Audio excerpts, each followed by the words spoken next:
अस्सलाम वालेकुम दोस्तों, जैसे आपको पता है कि पाकिस्तान क्रिकेट टीम के कप्तान बाबर आजम के ऊपर काफ़ी ज़्यादा तनकीद की जा रही थी कि बाबर आजम से कप्तानी वापस ले लेनी चाहिए।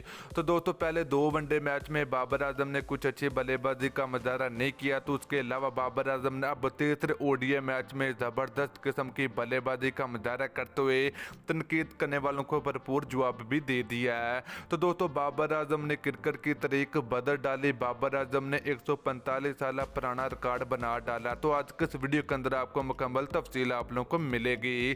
तो दोस्तों अगर आप लोग भी बाबर आजम के बड़े फैन हैं तो जल्दी इस वीडियो को लाइक करें, उसके बाद चैनल को सब्सक्राइब करें और बेल आइकन जरूर अनेबल करें ताकि आप लोगों को मजीद क्रिकेट की वीडियो मिलती रहेगी।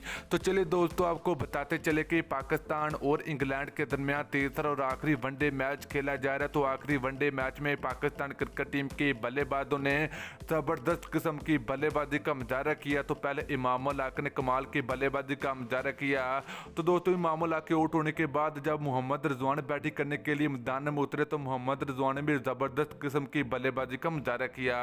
तो दोस्तों बात करें पाकिस्तान क्रिकेट टीम के कप्तान बाबर आजम के हवाले से, तो बाबर आजम ने तीसरे वनडे मैच में तो दोस्तों अपने सेंचुरी मुकम्मल करने में कामयाब हो चुके हैं। तो बाबर आजम ने 100 रन बना लिए हैं। तो बाबर आजम दोस्तों कम मैच खेलकर अपने चौके इस वक्त 14 सेंचुरियां मुकम्मल कर चुके हैं बाबर आजम। तो बाबर आजम कम मैच खेलकर 14 सेंचुरियां बनाने वाला दुनिया का पहला बल्लेबाज और दुनिया का पहला कप्तान भी बन चुका है। तो दोस्तों अगर बाबर आजम के आप बड़े फैन हैं तो वीडियो को ज़्यादा से ज़्यादा शेयर करें, अच्छी लगी तो लाइक करें। तो फिर मिलते हैं नेक्स्ट वीडियो में। अल्लाह हाफ़िज़।